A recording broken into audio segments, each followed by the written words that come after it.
ಸ್ನೇಹಿತರೆ, 2026ನೇ ಸಾಲಿನಲ್ಲಿ ಬಳ್ಳಾರಿ DCC ಬ್ಯಾಂಕ್ನಲ್ಲಿ ಖಾಲಿ ಇರುವಂತಹ ವಿವಿಧ ಹುದ್ದೆಗಳಿಗೆ ಆನ್ಲೈನ್ ಮೂಲಕ ಅರ್ಜಿಗಳನ್ನು ಕರೆದಿದ್ದಾರೆ. ಹುದ್ದೆಗಳಿಗೆ ಸಂಬಂಧಪಟ್ಟಂತೆ ಸಂಪೂರ್ಣವಾದಂಥ ಮಾಹಿತಿಯನ್ನು ಈ ಒಂದು ವಿಡಿಯೋದಲ್ಲಿ ತಿಳಿಸ್ಕೊಡ್ತಾ ಇದ್ದೀನಿ. ದಯವಿಟ್ಟು ವಿಡಿಯೋನ ಪೂರ್ತಿಯಾಗಿ ವೀಕ್ಷಣೆ ಮಾಡಿರಿ. ಮತ್ತು ಇದೇ ಮೊದಲ ಬಾರಿಗೆ ಯಾರಾದರೂ ನಮ್ಮ ಯೂಟ್ಯೂಬ್ ಚಾನಲ್ನ ನೋಡ್ತಾ ಇದ್ದರೆ ಸಬ್ಸ್ಕ್ರೈಬ್ ಮಾಡ್ಕೊರಿ. ಇಲ್ಲಿ ನೋಡ್ಬೋದು, ಬಳ್ಳಾರಿ ಜಿಲ್ಲಾ ಸಹಕಾರಿ ಕೇಂದ್ರ ಬ್ಯಾಂಕ್ನಿ ಹೊಸಕೋಟೆ ಅಂತೇಳಿ ಡೇಟ್ ಕೂಡ ಕಾಣ್ತಾ ಇರ್ಬೋದು, 1/6/2026 ಅಂತೇಳಿ. ಬಳ್ಳಾರಿ ಜಿಲ್ಲಾ ಸಹಕಾರಿ ಕೇಂದ್ರ ಬ್ಯಾಂಕ್ನಿ ಹೊಸಪೇಟೆ ಇದರಲ್ಲಿ ಖಾಲಿ ಇರುವ ಈ ಕೆಳಕಂಡ ಹುದ್ದೆಗಳ ನೇರ ನೇಮಕಾತಿಗಾಗಿ ಅರ್ಹ ಅಭ್ಯರ್ಥಿಗಳಿಂದ ಅರ್ಜಿಗಳನ್ನು ಆನ್ಲೈನ್ ಮುಖಾಂತರ ಆಹ್ವಾನಿಸಲಾಗಿದೆ ಅಂತ ಹೇಳಿದ್ದಾರೆ. ಈಗಾಗಲೇ ಆನ್ಲೈನ್ ಮೂಲಕ ಅರ್ಜಿಗಳು ಪ್ರಾರಂಭವಾಗಿದ್ದಾವೆ. ಅರ್ಜಿಗೆ ಸಂಬಂಧಪಟ್ಟಂತೆ ಸಂಪೂರ್ಣವಾದಂಥ ಮಾಹಿತಿಯನ್ನು ಈ ಒಂದು ವಿಡಿಯೋದಲ್ಲಿ ನಾನು ನಿಮಗೆ ತಿಳಿಸ್ಕೊಡ್ತಾ ಇದ್ದೀನಿ. ಒಟ್ಟು 82 ಹುದ್ದೆಗಳಿಗೆ ಆನ್ಲೈನ್ ಮೂಲಕ ಅರ್ಜಿಗಳನ್ನು ಕರೆದಿದ್ದಾರೆ. ಒಂದೊಂದೇ ಹುದ್ದೆಗಳಿಗೆ ಸಂಬಂಧಪಟ್ಟಂತೆ ಸಂಪೂರ್ಣವಾದಂಥ ಮಾಹಿತಿಯನ್ನು ನೋಡ್ತಾ ಹೋಗೋಣ. ಮೊದಲನೇ ಒಂದು ಹುದ್ದೆ ಬಂದುಬಿಟ್ಟು ವ್ಯವಸ್ಥಾಪಕರು ಅಂತೇಳಿ, ಪ್ರಥಮ ದರ್ಜೆ ಸಹಾಯಕರು ಅಂತೇಳಿ FDA ಅಂತೇಳಿ ಕರೀತಾರೆ. ಒಟ್ಟು 22 ಹುದ್ದೆಗಳದಾವ. ನಿಮಗೆ ವೇತನ ಶ್ರೇಣಿ 44,425 ರೂಪಾಯಿದಿಂದ 83,700 ರೂಪಾಯಿವರೆಗೂ ಕೂಡ ಸಿಗ್ತಾ ಇದೆ. ಇಲ್ಲಿ ಕಲ್ಯಾಣ ಕರ್ನಾಟಕಕ್ಕೂ ಕೂಡ ಹುದ್ದೆಗಳ ಮೀಸಲಾಗಿಟ್ಟಿದ್ದಾರೆ. ಹಾಗೆ ಕಲ್ಯಾಣ ಕರ್ನಾಟಕವನ್ನು ಹೊರತುಪಡಿಸಿ ಉಳಿದ ಅಭ್ಯರ್ಥಿಗಳಿಗೂ ಕೂಡ ಹುದ್ದೆಗಳನ್ನು ಮೀಸಲಾಗಿಟ್ಟಿದ್ದಾರೆ. ಇಲ್ಲಿ ಹುದ್ದೆಗಳಿಗೆ ಸಂಬಂಧಪಟ್ಟಂತೆ ಒಟ್ಟು 22 ಹುದ್ದೆಗಳದಾವ. ಹುದ್ದೆಗಳ ವಿಂಗಡಣೆಯನ್ನು ನೀವು ಸಂಪೂರ್ಣವಾಗಿ ನೋಡ್ಕೊರಿ. ಇಲ್ಲಿ ಕಲ್ಯಾಣ ಕರ್ನಾಟಕಕ್ಕೆ ಅಂದರೆ 171J ಅಡಿಯಲ್ಲಿ ಬರುವಂಥ ಅಭ್ಯರ್ಥಿಗಳಿಗೆ 18 ಹುದ್ದೆಗಳನ್ನು ಮೀಸಲಾಗಿಟ್ಟಿದ್ದಾರೆ. ಜೊತೆಗೆ ಕಲ್ಯಾಣ ಕರ್ನಾಟಕವನ್ನು ಹೊರತುಪಡಿಸಿ ಉಳಿದ ಅಭ್ಯರ್ಥಿಗಳಿಗೆ 4 ಹುದ್ದೆಗಳನ್ನು ಮೀಸಲಾಗಿಟ್ಟಿದ್ದಾರೆ. ಇನ್ನು ದ್ವಿತೀಯ ದರ್ಜೆ ಸಹಾಯಕರು ಅಂತೇಳಿ SDA ಅಂತೇಳಿ ಕರೀತಾರೆ, ಸೆಕೆಂಡ್ ಡಿವಿಷನ್ ಅಸಿಸ್ಟೆಂಟ. ಒಟ್ಟು 28 ಹುದ್ದೆಗಳದಾವ. ಈ ಹುದ್ದೆಗಳಿಗೆ ವೇತನ ಶ್ರೇಣಿಯನ್ನು ನೋಡೋದಾದ್ರೆ ನಿಮಗೆ 34,100ರಿಂದ 67,600 ರೂಪಾಯಿವರೆಗೂ ಕೂಡ ವೇತನ ಶ್ರೇಣಿಯನ್ನು ನಿಗದಿಪಡಿಸಿದ್ದಾರೆ.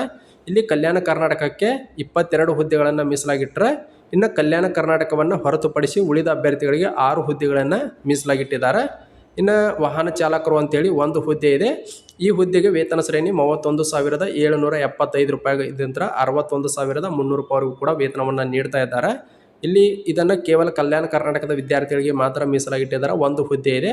ಇನ್ನು ಕಿರಿಯ ಸಹಾಯಕರು ಅಂತೇಳಿ ಅಥವಾ ಕಿರಿಯ ಸೇವಕರು ಅಂತೇಳಿ ಕೂಡ ಕರೀತಾರೆ. ಒಟ್ಟು 31 ಹುದ್ದೆಗಳದಾವೆ.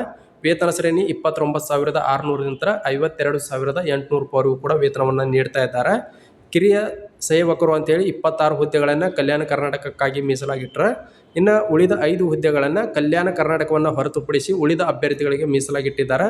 ಹುದ್ದೆಗಳ ವಿಂಗಡಣೆಯನ್ನು ನೀವು ಪಾಸ್ ಮಾಡಿ ನೋಡ್ಕೊರಿ, ಅಥವಾ ವೆಬ್ಸೈಟ್ ಲಿಂಕನ್ನು ಇದೇ ವಿಡಿಯೋಗಳಿಗೆ ಕೊಟ್ಟಿರ್ತೀನಿ, ಅಲ್ಲಿಂದ ನೇರವಾಗಿ ಕ್ಲಿಕ್ ಮಾಡಿಕೊಂಡೆ ನೀವು ಅದನ್ನು ಸಂಪೂರ್ಣವಾಗಿ ನೋಡಿಕೊಂಡ ನಂತರ ಅರ್ಜಿಗಳನ್ನು ಸಲ್ಲಿಸ್ರಿ. ಇನ್ನು ವಿದ್ಯಾರ್ಥಿಗೆ ಸಂಬಂಧಪಟ್ಟಂತೆ ಮಾಹಿತಿಯನ್ನು ನೋಡೋದಾದ್ರೆ, ನೀವೇನಾದರೂ FDA ಹುದ್ದೆಗೆ ಅಂದರೆ ಪ್ರಥಮ ದರ್ಜೆ ಸಹಾಯಕರು ಅಥವಾ ವ್ಯವಸ್ಥಾಪಕರು ಹುದ್ದೆಗೆ ಅರ್ಜಿಗಳನ್ನು ಸಲ್ಲಿಸಾರಿದ್ರೆ ನೀವು ಯಾವುದೇ ವಿಭಾಗದಲ್ಲಿ ಪದವಿಯನ್ನು ಪೂರ್ಣಗೊಳಿಸಿದರೆ ಸಾಕು, ಅರ್ಜಿಗಳನ್ನು ಸಲ್ಲಿಸಬಹುದು. ಜೊತೆಗೆ ಕಂಪ್ಯೂಟರ್ ಜ್ಞಾನವನ್ನು ಹೊಂದಿರುವುದು ಕಡ್ಡಾಯವಾಗಿರುತ್ತೆ. ಕನ್ನಡವನ್ನು ಓದುವ ಬರೆಯುವ ಸಾಮರ್ಥ್ಯವನ್ನು ಹೊಂದಿರಬೇಕಾಗತ್ತೆ. ನೀವೇನಾದರೂ ದ್ವಿತೀಯ ದರ್ಜೆ ಸಹಾಯಕರು ಅಂದರೆ SDA ಹುದ್ದೆಗೆ ಅರ್ಜಿ ಸಲ್ಲಿಸಾರಿದ್ರೆ ಅಂದರೆ ನೀವು 12ನೇ ತರಗತಿಯನ್ನು ಪೂರ್ಣಗೊಳಿಸಿರಬೇಕು. ಜೊತೆಗೆ ಕನ್ನಡವನ್ನು ಓದುವ ಬರೆಯುವ ಸಾಮರ್ಥ್ಯವನ್ನು ಹೊಂದಿರಬೇಕು. ಜೊತೆಗೆ ಕಂಪ್ಯೂಟರನ್ನು ನೀವು ಪೂರ್ಣಗೊಳಿಸಿರಬೇಕಾಗತ್ತೆ. ಕಂಪ್ಯೂಟರ್ ನಿರ್ವಹಣೆ ಅಥವಾ ಅದ್ರ ಬಗ್ಗೆ ಜ್ಞಾನ ಇರಬೇಕಾಗತ್ತೆ. ಇನ್ನು ವಾಹನ ಚಾಲಕರ ಹುದ್ದೆಗೆ ನೀವೇನಾದರೂ ಅರ್ಜಿ ಸಲ್ಲಿಸಾರಿದ್ರೆ 10ನೇ ತರಗತಿಯನ್ನು ಉತ್ತೀರ್ಣರಾಗಿರಬೇಕು. ಜೊತೆಗೆ ಕನ್ನಡವನ್ನು ಒಂದು ಭಾಷೆಯಾಗಿ ಓದಿರಬೇಕಾಗತ್ತೆ 10ನೇ ತರಗತಿಯಲ್ಲಿ, ಮತ್ತು ಕಾನೂನುಬದ್ಧ ಡ್ರೈವಿಂಗ್ ಲೈಸೆನ್ಸನ್ನು ಕಡ್ಡಾಯವಾಗಿ ಹೊಂದಿರಲೇಬೇಕಾಗತ್ತೆ. ಇನ್ನು ಕಿರಿಯ ಸೇವಕರು ಅಂತೇಳಿ 10ನೇ ತರಗತಿ ಉತ್ತೀರ್ಣರಾಗಿದ್ದರೆ ಸಾಕು, ನೀವು ಈ ಹುದ್ದೆಗಳಿಗೆ ಅರ್ಜಿಗಳನ್ನು ಸಲ್ಲಿಸಬಹುದು. ಜೊತೆಗೆ 10ನೇ ತರಗತಿಯಲ್ಲಿ ಕನ್ನಡವನ್ನು ಒಂದು ಭಾಷೆಯಾಗಿ ಓದಿರಬೇಕಾಗತ್ತೆ. ಇಷ್ಟು ಇದ್ದರೆ ಸಾಕು, ನೀವು ಅರ್ಜಿಗಳನ್ನು ಸಲ್ಲಿಸ್ಬೋದು. ಎಲ್ರಿಗೂ ಕೂಡ ಇಲ್ಲಿ ಮೀಸಲಾತಿ ಐತಿ. ಮಹಿಳೆಯರಿಗಾಗಿರ್ಬೋದು, ಗ್ರಾಮೀಣರಾಗಿರ್ಬೋದು, ಮಾಜಿ ಸೈನಿಕರಿಗಾಗಿರ್ಬೋದು, PDP ಹೊಂದಿದವಂಥವ್ರಿಗಾಗಿರ್ಬೋದು, ಎಲ್ರಿಗೂ ಕೂಡ ಮೀಸಲಾನ ಇಟ್ಟಿದ್ದಾರೆ. ಹುದ್ದೆಗಳನ್ನು ವರ್ಗೀಕರಣ ಮಾಡಿ ಅದನ್ನು ಸಂಪೂರ್ಣವಾಗಿ ತಿಳ್ಕೊಂಡು ಓದಿ ಅರ್ಜಿಗಳನ್ನು ಸಲ್ಲಿಸ್ರಿ. ಇನ್ನು ವಯೋಮಿತಿ ಬಗ್ಗೆ ನೋಡೋದಾದ್ರೆ ಕನಿಷ್ಠ 18 ವರ್ಷ, ಗರಿಷ್ಠ 40 ವರ್ಷದವರೆಗೂ ಕೂಡ ವಯೋಮಿತಿಯನ್ನು ನಿಗದಿಪಡಿಸಿದ್ದಾರೆ.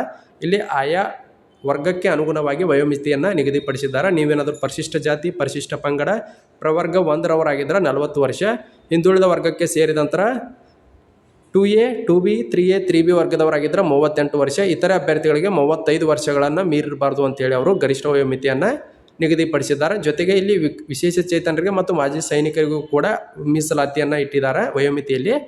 ಇನ್ನು ಅರ್ಜಿ ಶುಲ್ಕದ ಬಗ್ಗೆ ಮಾಹಿತಿಯನ್ನು ನೋಡೋದಾದ್ರೆ, ನೀವೇನಾದರೂ ಸಾಮಾನ್ಯ ವರ್ಗ, ಇತರೆ ಪ್ರವರ್ಗ 2A, 2B, 3A, 3B ಅಭ್ಯರ್ಥಿಗಳಾಗಿದ್ದರೆ 1,000 ರೂಪಾಯಿಗಳ ಅರ್ಜಿ ಶುಲ್ಕವನ್ನು ಪಾವತಿ ಮಾಡಬೇಕು. ಜೊತೆಗೆ ಗೇಟ್ ವೇ ಅರ್ಜಿ ಶುಲ್ಕವನ್ನು ಕೂಡ ನೀವು ಪಾವತಿ ಮಾಡಬೇಕಾಗತ್ತೆ ಪ್ಲಸ್ ಆಗಿ. ಜೊತೆಗೆ ಪರಿಶಿಷ್ಟ ಜಾತಿ, ಪರಿಶಿಷ್ಟ ಪಂಗಡ, ಪ್ರವರ್ಗ 1, ವಿಕಲಚೇತನರು ಮತ್ತು ಮಾಜಿ ಸೈನಿಕ ಅಭ್ಯರ್ಥಿಗಳು ನೀವೇನಾದರೂ ಆಗಿದ್ರೆ ಅಂದರೆ ನೀವು 500 ರೂಪಾಯಿಗಳ ಅರ್ಜಿ ಶುಲ್ಕ ಪ್ಲಸ್ ಗೇಟ್ವೇ ಶುಲ್ಕವನ್ನು ಕೂಡ ಪಾವತಿ ಮಾಡಬೇಕಾಗತ್ತೆ. ಅಂದರೆ ಅದು 25 ರೂಪಾಯಿ ಆಗುತ್ತಾ ಅಥವಾ 15 ರೂಪಾಯಿ ಆಗುತ್ತಾ, ಈ ರೀತಿ ಇರುತ್ತೆ. ಅದನ್ನು ಕೂಡ ಪಾವತಿ ಮಾಡಬೇಕು. ಅರ್ಜಿ ಮತ್ತು ಅರ್ಜಿ ಶುಲ್ಕವನ್ನು ಪಾವತಿಸಲು ಕೊನೆಯ ದಿನಾಂಕ 30/6/2026 ಕೊನೆಯ ದಿನ ಆಗಿರುತ್ತೆ. ಅಂದರೆ ಇಂದಿನಿಂದ ಈಗಾಗಲೇ ಅಪ್ಲಿಕೇಶನ್ ಸ್ಟಾರ್ಟ್ ಆಗಿದೆ. ಅರ್ಜಿ ಸಲ್ಲಿಸಲು ಕೊನೆಯ ದಿನಾಂಕ ಇದೇ ತಿಂಗಳು 30/6/2026 ಕೊನೆಯ ದಿನ ಆಗಿರುತ್ತೆ. ಇನ್ನು ಆಯ್ಕೆ ವಿಧಾನ ಯಾವ ರೀತಿಯಾಗಿರುತ್ತೆ ಅಂತ ನೋಡೋದಾದ್ರೆ, ಲಿಖಿತ ಪರೀಕ್ಷೆ ಮತ್ತು ಸಂದರ್ಶನದ ಮೂಲಕ ಆಯ್ಕೆ ಮಾಡ್ತಾರೆ. ಪರೀಕ್ಷೆ ಇರುತ್ತೆ. ಇಲ್ಲಿ ಪ್ರಥಮ ದರ್ಜೆ ಸಹಾಯಕರ ಹುದ್ದೆಗೆ ಲಿಖಿತ ಪರೀಕ್ಷೆ ಮತ್ತು ಸಂದರ್ಶನದ ಮೂಲಕ ಆಯ್ಕೆ ಮಾಡ್ತಾರೆ. 1:5 ನಿಮ್ಮನ್ನ ಸಂದರ್ಶನ ಕೂಡ ಕರಿತೀನಿ ಅಂತ ಕೂಡ ಮಾಹಿತಿಯನ್ನು ಕೊಟ್ಟಿದ್ದಾರೆ. ಇಲ್ಲೆಲ್ಲ ಡೀಟೇಲ್ಸನ್ನು ಕೊಟ್ಟಿದ್ದಾರೆ. ಎಲ್ಲವೂ ಕೂಡ ಪರೀಕ್ಷೆಗಳ ಆಧಾರದ ಮೇಲೆ ನಿಮ್ಮನ್ನು ಆಯ್ಕೆ ಮಾಡ್ತಾರೆ. ಪ್ರತಿಯೊಬ್ಬರು ಕೂಡ ಸಂಪೂರ್ಣವಾಗಿ ಇದನ್ನೆಲ್ಲ ಮಾಹಿತಿಯನ್ನು ಓದ್ಕೊಂಡ ನಂತರ ಅರ್ಜಿಗಳನ್ನು ಸಲ್ಲಿಸ್ರಿ. ಪ್ರತಿಯೊಂದು ಡೀಟೇಲ್ಸ್ ಕೂಡ ಇದರಲ್ಲಿದೆ. ಇದನ್ನು ಬೇಕಾದರೆ ಈ PDF ಲಿಂಕನ್ನು ಇದೇ ವಿಡಿಯೋಕ್ಕೆ ಕೊಟ್ಟಿರ್ತೀನಿ, ಅಲ್ಲಿಂದ ನೇರವಾಗಿ ಕ್ಲಿಕ್ ಮಾಡ್ಕೊಂಡು ನೀವು ಕೂಡ ಓದಿ ಅರ್ಜಿಗಳನ್ನು ಸಲ್ಲಿಸ್ರಿ. ಲಿಂಕನ್ನು ಕೂಡ ಕೊಟ್ಟಿರ್ತೀನಿ. ಜೊತೆಗೆ ಮುಂದಿನ ನೆಕ್ಸ್ಟ್ ಒಂದು ವಿಡಿಯೋದಲ್ಲಿ ಯಾವ ರೀತಿ ಅರ್ಜಿ ಸಲ್ಲಿಸೋದು ಸ್ಟೆಪ್ ಬೈ ಸ್ಟೆಪ್ ತಿಳಿಸ್ಕೊಡ್ರಿ ಅಂದ್ರೆ ಅದರ ಬಗ್ಗೆಯೂ ಕೂಡ ವಿಡಿಯೋ ಮಾಡಿ ಅಪ್ಲೋಡ್ ಮಾಡ್ತೀನಿ ಅಂತ ಹೇಳ್ತಾ ಈ ವಿಡಿಯೋನ ಇಲ್ಲಿಗೆ ಮುಗಿಸ್ತಾ ಇದ್ದೀನಿ.